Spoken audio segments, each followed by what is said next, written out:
بسم اللہ الرحمن الرحیم۔ محترم ناظرین السلام علیکم۔ پیام صبح کے ساتھ ایک بار پھر حاضر میں ہوں آپ کا میزبان انیق احمد۔ خواتین و حضرات، روزانہ ایک موضوع ہوتا ہے جس پر ہم بات کرتے ہیں اور بات کرتے ہیں اس موضوع پر جس کا تعلق بہت زیادہ ہماری زندگیوں سے ہے۔ ہم نے بات کی، فرض کیجئے جیسے 4 روز قبل ہم نے وعدہ خلافی کے تعلق سے بات کرتے رہے، ہم نے خوش کلامی کے تعلق سے بات کی۔ کل ہم نے بہت سارے امور ایسے تھے کہ جن کا تعلق ہماری زندگی سے ہے، ان پر بات کی کہ کس طرح ہمیں گفتگو کرنی چاہیے، کیسے اپنے معاشرے میں رہنا چاہیے، دین ہمیں کیا تعلیم کرتا ہے، اور جو تعلیمات ہے دین کی، اس کا ہمارے عہد سے اور ہماری آج کی زندگی سے کیا تعلق ہے۔ صرف قصے واقعات بیان کرنا مقصود نہیں، دین کو نافذ کرنا ہے خود پر، تاکہ معاشرے پر اس کا نفوذ ہو، اس کے اثرات نظر آئیں۔ خواتین و حضرات، آج کا موضوع بہت اہم موضوع، وہ ہے استقامت۔ اللہ کے حکم کی پابندیاں کرتے ہوئے، اللہ کی حدود میں رہتے ہوئے، گناہوں سے اجتناب کرتے ہوئے، اللہ کی رضا کی خواہش کرتے ہوئے آگے بڑھنا اور ثابت قدم رہنا۔ ربنا افرغ علینا صبرا وثبت اقدامنا فانصرنا علی القوم الکافرین، ہمیں دعا سکھائی گئی ہے۔ قرآن کریم میں بہت ساری آیات قدم قدم پر ہمیں نظر آئیں گی۔ خواتین و حضرات، صرف ایک آیت کا ٹکڑا میں یہاں پیش کرتا ہوں، پھر ہم چلیں گے لاہور قرأت سننے کے لیے قاری خالد صاحب سے۔ سرکار دو عالم صلی اللہ علیہ وآلہ وسلم فرماتے ہیں کہ سورہ ہود نے مجھے بوڑھا کر دیا، شیبتنی ہود۔ خواتین و حضرات، اللہ تعالیٰ فرما رہا ہے سرکار دو عالم صلی اللہ علیہ وآلہ وسلم سے کہ فاستقم کما امرتا۔ صرف استقامت ہی نہیں، اللہ تعالیٰ کے احکام کے مطابق استقامت، یہ ہے دین کو مطلوب۔ خواتین و حضرات، یہ بہت آسان کام نہیں، بڑے بڑے مسائل آتے ہیں، بڑی بڑی پیچیدگیاں آتی ہیں، شیطان کے ڈراوے آتے ہیں، شیطان گمراہ کرنا چاہتا ہے۔ اس کا حل قرآن کریم ہمیں کیا بتا رہا ہے؟ صبر کے تعلق سے ہم بات کریں گے، ضبط نفس کے تعلق سے بات کریں گے، اور پھر دعا کا تعلق استقامت سے کیا ہے؟ یا ایھا الذین آمنوا استعینوا بالصبر والصلاۃ۔ خواتین و حضرات، صبر اور پھر نماز، استعانت، استقامت۔ بات کرتے ہیں ہم اس موضوع پر تفصیل کے ساتھ اپنے عہد کے 2 جید علماء سے، لیکن پہلے جیسے کہ ہم اور آپ جانتے ہیں کہ قرآن کریم کی آیات کی تلاوت سے پیام صبح کا آغاز ہوتا ہے۔ قاری خالد عثمان علوی الازہری صاحب لاہور میں ہمارے منتظر۔ قاری خالد صاحب، آپ کی طرف۔ بہت شکریہ انیق صاحب۔ آج ہم سورۃ حامیم سجدہ کی آیت نمبر انشاءاللہ العزیز 30 تلاوت کریں گے۔ سبحان اللہ، سبحان اللہ۔ اعوذ باللہ من الشیطان الرجیم، بسم اللہ الرحمن الرحیم۔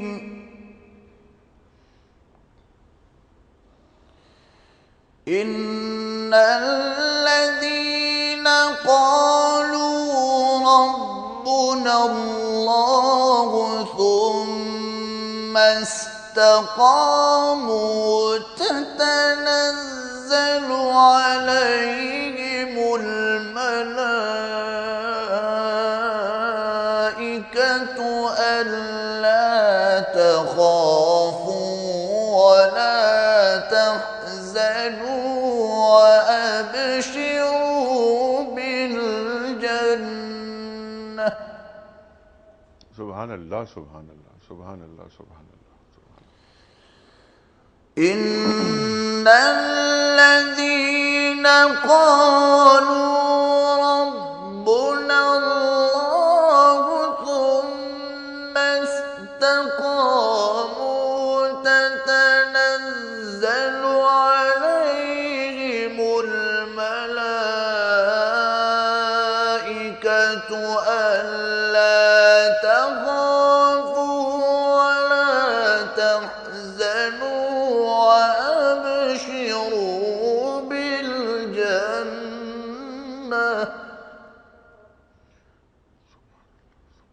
وَأَبْشِرُوا بِالْجَنَّةِ الَّتِي كُنتُمْ تُوعَدُونَ صدق اللہ العظیم۔ سبحان اللہ، سبحان اللہ، سبحان اللہ، ماشاء اللہ، ماشاء اللہ۔ خواتین و حضرات، یہ آیت، اس کا ایک ٹکڑا یہ پیش کیا ہے، عطا کیا ہے قاری صاحب نے۔ آیت تو بہت آگے بھی جا رہی ہے۔ اس آیت کے اس ٹکڑے کا ترجمہ اور حدیث رسول مقبول صلی اللہ علیہ وآلہ وسلم کے لیے ہم چل رہے ہیں ایک بار پھر لاہور، جہاں منتظر ہیں ہمارے محترم محمد اسلم راؤ صاحب۔ آئیے ایک بار پھر لاہور چلتے ہیں۔ بہت شکریہ انیق صاحب، جزاک اللہ۔ شروع اللہ کے نام سے جو بڑا مہربان نہایت رحم والا ہے۔ جن لوگوں نے کہا کہ ہمارا پروردگار خدا ہے، پھر وہ اس پر قائم رہے، ان پر فرشتے اتریں گے اور کہیں گے کہ نہ خوف کرو اور نہ غمناک ہو، اور بہشت کی جس کا تم سے وعدہ کیا جاتا ہے خوشی مناؤ۔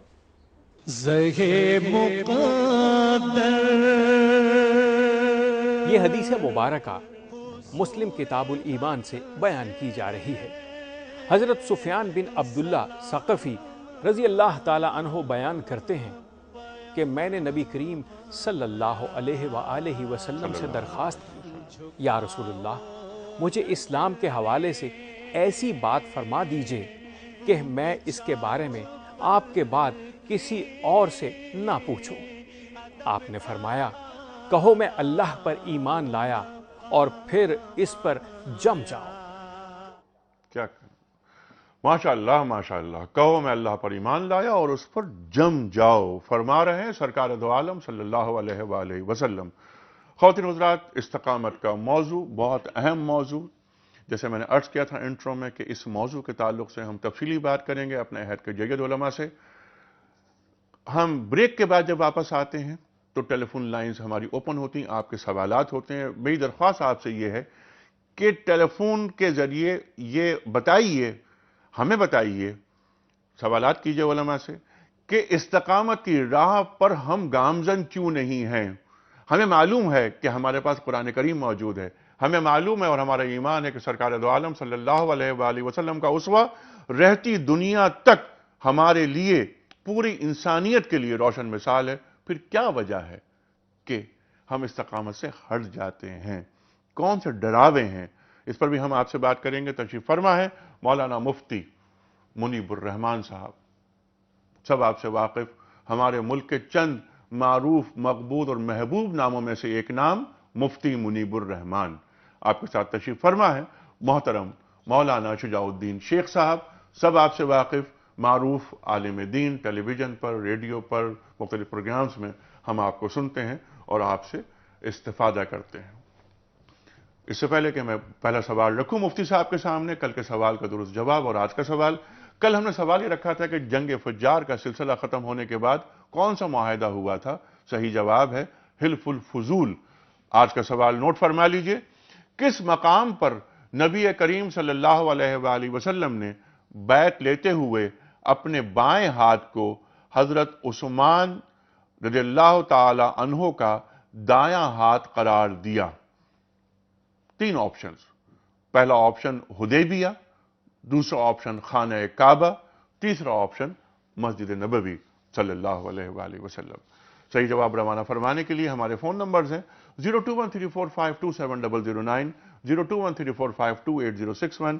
آپ ہمیں ای میل کر سکتے ہیں، ہمارا ای میل ایڈریس ہے ps@duniatv.tv۔ آپ ہمیں ایس ایم ایس بھی کر سکتے ہیں، درست آپشن۔ ہمارا ایس ایم ایس کا نمبر ہے 3031۔ مفتی صاحب، کل آپ نے ذی الحج کا چاند دکھایا اور الحمدللہ اور انشاءاللہ 27 اکتوبر کو ہم عید الاضحیٰ منائیں گے، پورا ملک ایک ساتھ منائے گا انشاءاللہ تعالی۔ استقامت، یہ بتائیے کہ استقامت کا مفہوم کیا ہے؟ قرآن کیا بتا رہا ہے استقامت کے حوالے سے؟ بسم اللہ الرحمن الرحیم۔ سب سے پہلے میں چاہوں گا کہ اس کے عربیت کے اعتبار سے جو لغوی معنی ہیں وہ ذہن میں رہیں تو استقامت کے معنی ہیں کہ قیام یا قائم رہنے کا مطالبہ کرنا، یا قیام اور قائم رہنے کو طلب کرنا۔ یہ طلب انسان کے اندر سے بھی ہوتی ہے، جس کو کنوکشن یا کمٹمنٹ یا اپنے مقصد سے مستحکم وابستگی کہتے ہیں، اور یہ مطالبہ خالق و مالک اور دین کی طرف سے بھی ہوتا ہے، جس کی طرف اشارہ قرآن مجید کی اس آیہ مبارکہ میں ہے جو تلاوت کی گئی۔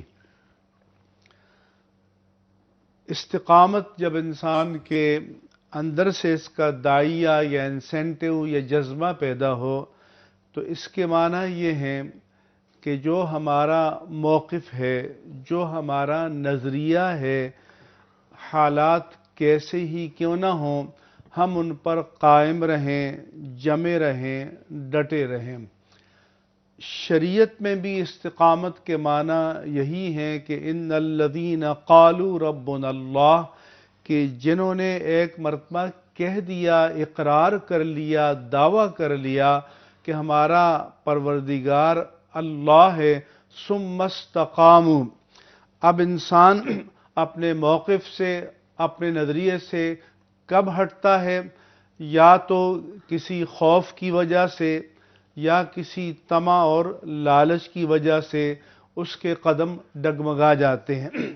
تو جب اس طرح کی استقامت ہو کہ نہ کوئی طمع، نہ کوئی لالچ، نہ کوئی فریب اس کے قدموں کو متزلزل کرے، اور نہ کوئی خوف اس کے پائے استقامت میں لغزش لائے، تو اس کا مقام یہ ہے کہ تتنزل علیہم الملائکہ، جب اس دنیا سے ان کی روح کی پرواز کا وقت آتا ہے تو فرشتے اس کی روح کے استقبال کے لیے اترتے ہیں اور اس کو بشارت دیتے ہیں کہ اللہ تخافوا ولا تحزنوا، تمہیں نہ کسی آنے والی بات کا خوف ہونا چاہیے، نہ کسی گزشتہ بات کا رنج و ملال ہونا چاہیے، وَأَبْشِرُوا بِالْجَنَّةِ الَّتِي كُنْتُمْ تُوعَدُونَ، اور اب اس جنت کی بشارت سنو جس کا تم سے دنیا میں وعدہ کیا جاتا تھا۔ نحن اولیاؤکم فی الحیات الدنیا وفی الآخرہ، ہم دنیا میں بھی تمہارے دوست تھے، آخرت میں بھی تمہارے دوست ہوں گے۔ وَلَكُمْ فِيهَا مَا تَشْتَهِي أَنفُسُكُمْ، جنت میں جس چیز کی تم چاہت کرو گے، یہ نہیں کہ طلب، چاہت کرو گے تو وہ چیز حاضر ہو جائے گی۔ وَلَكُمْ فِيهَا مَا تَدَّعُونَ، اور جس چیز کو تم بڑی چاہت سے دنیا میں مانگا کرتے تھے وہ بن مانگے تمہیں یہاں پر مل جائے گی۔ اور فرمایا کہ نزلا من غفور الرحیم، اللہ کی شان کریمی میزبان بنے گی اور بندہ اس کا مہمان ہوگا، اور اللہ کی طرف سے یہ بندے کا اکرام ہوگا غفور الرحیم کی طرف سے۔ سبحان اللہ۔ آپ نے وہ جو آیت قاری صاحب نے تلاوت کی مکمل کر دیا آپ نے پوری یہ آیت۔ شیخ صاحب استقامت کے حوالے سے بنیادی گفتگو، قامہ اور جو لغوی معنی ہے ڈٹے رہنا، ثابت قدم رہنا، یہ دین ہمیں بتا رہا ہے۔ یعنی اس کو ذرا ہم اور کھولتے ہیں، یعنی عبادات ہوں، معاملات ہوں، معیشت ہو، معاشرت ہو، تمام معاملات میں جو حدود اللہ ہیں ان پر قائم رہنا، خواہ وہ رنج کا معاملہ ہو، خواہ وہ خوشی کا معاملہ ہو، کیا یہ معنی ہے؟ بسم اللہ الرحمن الرحیم۔ مفتی صاحب نے وہی آیت مکمل نہیں فرمائی کہ جس کی تلاوت کی گئی تھی، بلکہ اس کے بعد اور اس کے بعد والی آیات بھی ماشاءاللہ بیان فرما دی کہ اس استقامت کا پھر حاصل کیا ہے، اور اس استقامت کے حوالے سے حسین انجام جو رب العالمین نے بیان فرمایا، الحمدللہ وہ بھی ہمارے سامنے آ گیا۔ اب جیسے وضاحت ہو گئی کہ استقامت کے معنی میں کھڑے ہو جانا، جم جانا، ڈٹ جانا، حالات کتنی دگرگوں ہو جائیں اس سب کے باوجود اپنے موقف پر، اپنے نظریے پر قائم رہنا۔ کل نظریہ دین اسلام کا اگر ایک جملے میں بیان کیا جائے تو وہ ہے لا الہ الا اللہ، جس پر عملی تعبیر ہے محمد رسول اللہ صلی اللہ تعالی علیہ وسلم۔ اسی لیے اس آیت میں جس کی تلاوت کی سماعت ہم نے کی الحمدللہ، الفاظ پہلے آئے کہ ان الذین قالوا ربنا اللہ ثم استقاموا، بے شک وہ لوگ کہ جنہوں نے کہا کہ اللہ ہمارا رب ہے، پھر اس پر ڈٹ گئے اور جم گئے۔ اللہ کو ماننے والے تو بہت ہیں، دیکھنے کی ضرورت یہ ہے کہ اللہ کی ماننے والے کتنے ہیں۔ کیا بات ہے۔ اور یہی اظہار بندے کے عمل سے ہوا کرتا ہے، جیسے حدیث مبارکہ میں آیا کہ مومن وہ ہے جسے دیکھ کر اللہ سبحانہ و تعالی یاد آ جائے۔ اب یہ مومن کی استقامت صرف ایک کلمے کے اقرار تک محدود نہیں ہوگی، وہ مسجد اور نماز کے مصلی پر بھی دکھائی دے گی، لیکن وہ اس کے کاروبار میں بھی نظر آنی چاہیے۔ خوف خدا ہے کہ نہیں؟ ملاوٹ کرنے سے پہلے وہ 10 مرتبہ سوچتا ہے کہ نہیں کہ کل مجھے اس کا جواب اللہ کے سامنے دینا ہے۔ یوں اگر عبادات کو لیں، معاملات کو لیں، اخلاقیات کو لیں، خوشی کا موقع اس وقت بھی وہ حدود اللہ سے باہر نہیں جاتا، غم کا موقع بھی آ جائے تو وہ غم کا اظہار ضرور کرے گا، لیکن اپنے رب کو راضی کرنے کی خاطر۔ جیسے رسالت مآب صلی اللہ علیہ وسلم جناب ابراہیم کے انتقال کے موقع پر ارشاد فرماتے ہیں کہ آنکھ غمگین ہے، آنکھ آنسو بہاتی ہے، دل غمگین ہے، اور بیٹا تیری جدائی پر ہمیں افسوس بھی ہے، مگر زبان پر وہی ہوگا جس سے اللہ سبحانہ و تعالی راضی ہو جائے۔ تو یہ استقامت صرف چند عبادات یا چند معاملات تک محدود نہیں، یہ مومن کی پوری زندگی میں، اس کی انفرادی گوشوں میں، اجتماعی گوشوں میں بھی دکھائی دے گی۔ یہی وجہ ہے کہ جو حدیث مبارکہ آج ہم نے مسلم شریف سے سنی ہے، اس میں بھی ایک صحابی کیا سوال کر رہے ہیں کہ یا رسول اللہ صلی اللہ علیہ وسلم، مجھے اسلام کے بارے میں ایک ایسی بات بیان فرما دیں کہ اس کے بعد کسی سے کچھ اور پوچھنے کی ضرورت پیش نہ آئے۔ یہ بڑے پیارے صحابہ تھے، ان کے سوال بھی بہت ہی پیارے تھے، اور اس سے بڑھ کر خوبصورت ترین جوابات ہیں رسالت مآب صلی اللہ علیہ وسلم کے۔ آپ نے ایک ہی جملہ ارشاد فرمایا، کہو کہ میں ایمان لایا اللہ پر، پھر اس پر ڈٹ جاؤ، ثم مستقم۔ یہ کل دینی تعلیمات کا خلاصہ ہے کہ اللہ کو ماننے کے بعد اب اللہ کے دین کے تقاضوں پر بندہ استقامت کے ساتھ ڈٹا رہے، کھڑا ہو جائے، تمام تر مشکلات کے باوجود رب کی رضا کے حصول کی خاطر اس کے دین کے تقاضوں پر عمل کرتا چلا جائے۔ آپ کی اجازت ایک اور پہلو میں عرض کرنا چاہوں گا، استقامت ایک باطن کی ہوتی ہے اور استقامت ایک ظاہر کی ہوا کرتی ہے۔ باطن کی استقامت کیا ہے؟ آج اگر مجھے آپ کو کچھ ملا ہے تو میں اس خوشی کے اندر آپ سے باہر نہ ہو جاؤں، بلکہ یقین رکھوں کہ یہ اللہ کی عطا ہے اور اس کی شکر گزاری کی روش اختیار کروں۔ آج اگر مجھ پر کوئی آزمائش آ جائے، مصیبت آ جائے تو میں واویلے نہ بچاؤں، میرا یقین ہو کہ ما اصاب من مصیبت الا باذن اللہ، کوئی مصیبت اللہ کے اذن اور حکم کے بغیر نہیں آتی، اس کے حکم پر راضی رہنے کی کوشش کروں، اور توکل اللہ کی ذات پر ہو۔ یہ دنیا اسباب کے تحت چل رہی ہے، مگر اللہ مسبب الاسباب ہے، مجھے اسباب سے امید اور خوف نہ ہو، مجھے امید اور خوف اللہ کی ذات سے ہونا چاہیے۔ آپ نے دعا کا ذکر کیا تھا، یہ یقین ہونا چاہیے کہ سب رب العالمین کے محتاج ہیں، وہ الصمد ہے، جب بھی پکاروں تو اس یقین کے ساتھ اللہ کو پکاروں کہ وہ جو چاہے کر سکتا ہے، مجھ جیسی محتاج مخلوق مجھے کچھ نہیں دے سکتی۔ یہ وہ پہلو ہے جو باطن کی استقامت کا ہے۔ پھر ظاہر میں آئیں تو اللہ کی بندگی کرنے میں استقامت، اس میں رکاوٹیں، اللہ کی نافرمانی سے، ناراضگی سے بچنے کے لیے گناہوں کو چھوڑنا، ٹیمپٹیشنز تو بہت ہیں، وہاں بھی استقامت چاہیے۔ اللہ کے دین کو پھیلانے کے لیے استقامت، اس راہ میں کبھی پتھر اور کانٹے بھی آئیں گے، تشدد بھی ہوگا، ٹیمپٹیشنز بھی ہوں گی، ہجرتوں پر بھی مجبور کیا جائے گا، ڈٹے رہنا، اور اللہ کے دین کی سربلندی کے لیے استقامت، چاہے صحابہ اکرام میں سے 259 کی جانوں کے نذرانے پیش ہوئے، مگر نبی اکرم صلی اللہ علیہ وسلم اللہ کے دین کے مشن پر ڈٹے رہے۔ گویا کامل تصویر اگر استقامت کی بندہ مومن دیکھنا چاہتا ہے تو وہ لقد کان لکم فی رسول اللہ اسوۃ حسنہ میں ہمیں دکھائی دیتی ہے۔ سبحان اللہ، لقد کان لکم فی رسول اللہ اسوۃ حسنہ، جو آغاز میں ہم نے بات کی تھی۔ استقامت، سرکار دو عالم صلی اللہ علیہ وآلہ وسلم کی استقامت، وہ طائف کا منظر ہو یا وہ احد میں دندان مبارک شہید ہو رہے ہوں، صحابہ اکرام، بلال حبشی، حضرت عمار یاسر، کیسی کیسی استقامت۔ سرکار دو عالم فرما رہے ہیں صحابی سے کہ ربنا اللہ، اللہ کے رب کو مان لو اور فاستقم، اس پہ استقامت کرو۔ لیکن اللہ تعالیٰ اپنے کلام میں سرکار دو عالم سے فرما رہا ہے کہ فاستقم کما امرتا، ذرا اس پر روشنی ڈالیے آپ۔ اللہ جل شانہ عز و جل کا رسول مکرم صلی اللہ علیہ وآلہ وسلم کو یہ فرمانا کہ جس طرح اور جس بات کا آپ کو حکم دیا گیا ہے آپ اس پر ڈٹے رہیں۔ اس کے ایک معنی تو یہ ہے کہ جب حق کی خاطر مشکلات اور مصائب آئیں، جیسا کہ قرآن مجید میں ہے کہ وَجَاءُوكُم مِّن فَوْقِكُمْ وَمِنْ أَسْفَلَ مِنْكُمْ حَتَّى إِذَا زَاغَتِ الْأَبْصَارُ وَبَلَغَتِ الْقُلُوبُ الْحَنَاجِرَ وَتَظُنُّونَ بِاللَّهِ الظُّنُونَ، کہ ایسے مشکل حالات آ گئے کہ دشمن اوپر سے بھی آئے نیچے سے بھی آئے، دشمنوں نے گھیر لیا۔ غزوہ احزاب کی طرف اشارہ ہے، یہاں تک کہ آنکھیں پتھرا گئیں، دل منہ کو آ گئے، اور تم اللہ کے بارے میں طرح طرح کے گمان کرنے لگے۔ پھر فرمایا کہ منافق کو جن کے دلوں میں عداوت مصطفیٰ کا روگ ہے، وہ کہنے لگے کہ ما وعدنا اللہ ورسولہ الا غرورا، کہ اللہ اور اس کے رسول کا جو وعدہ نصرت تھا وہ تو فریب ثابت ہوا۔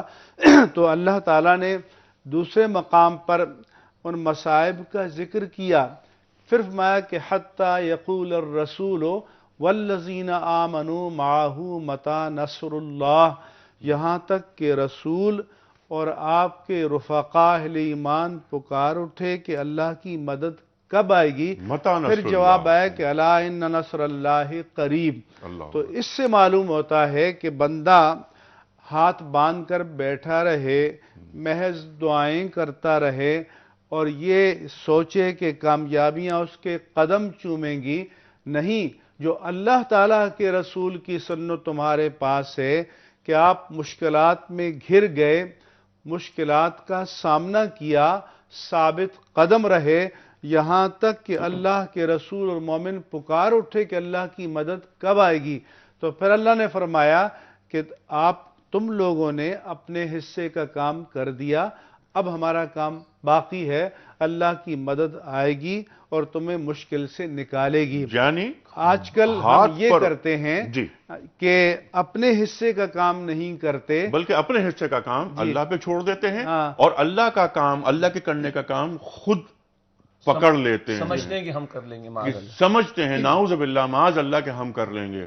اللہ تعالیٰ رزق کا وعدہ کر رہا ہے، ہم سمجھتے ہیں نہیں، شیطان ہمیں ڈراوے دے رہا ہے، اور ہم اس سے استقامت سے ڈیویٹ کرنے لگتے ہیں۔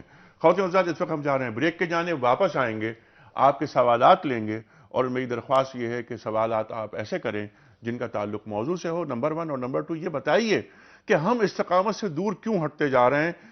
ہم سب اہل ایمان ہیں الحمدللہ ثم الحمدللہ، ہم سب امت رسول کریم صلی اللہ علیہ وآلہ وسلم سے وابستہ ہیں، اس کے فرد ہیں، اس کا حصہ ہیں۔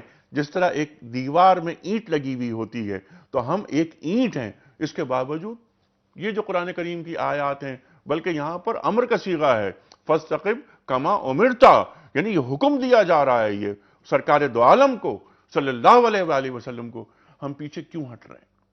اور پھر جب مصیبتیں آتی ہیں، ہم پر آزمائشیں آتی ہیں، تو ہم صبر سے اور نماز سے استعانت کیوں نہیں طلب کرتے، اللہ کی ضبط نفس کیوں نہیں کرتے؟ جب خوشی کے مواقع آتے ہیں تو استقامت سے کیوں دور ہٹ جاتے ہیں؟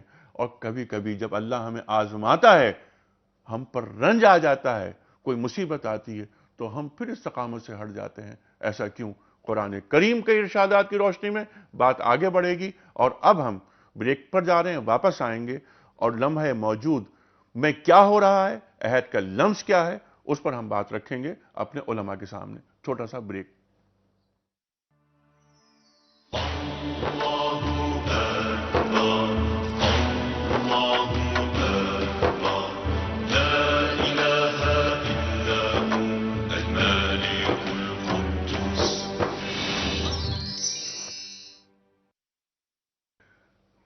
ویلکم بیک خواتین و حضرات، پیام صبح میں ایک بار پھر خوش آمدید۔ تشریف فرما ہے محترم مفتی منیب الرحمان صاحب اور محترم مولانا شجاع الدین شیخ صاحب۔ بات ہو رہی ہے آج استقامت کے موضوع پر۔ بنیادی گفتگو، دین کیا مفہوم بتاتا ہے استقامت کا، اس کی تشریحات،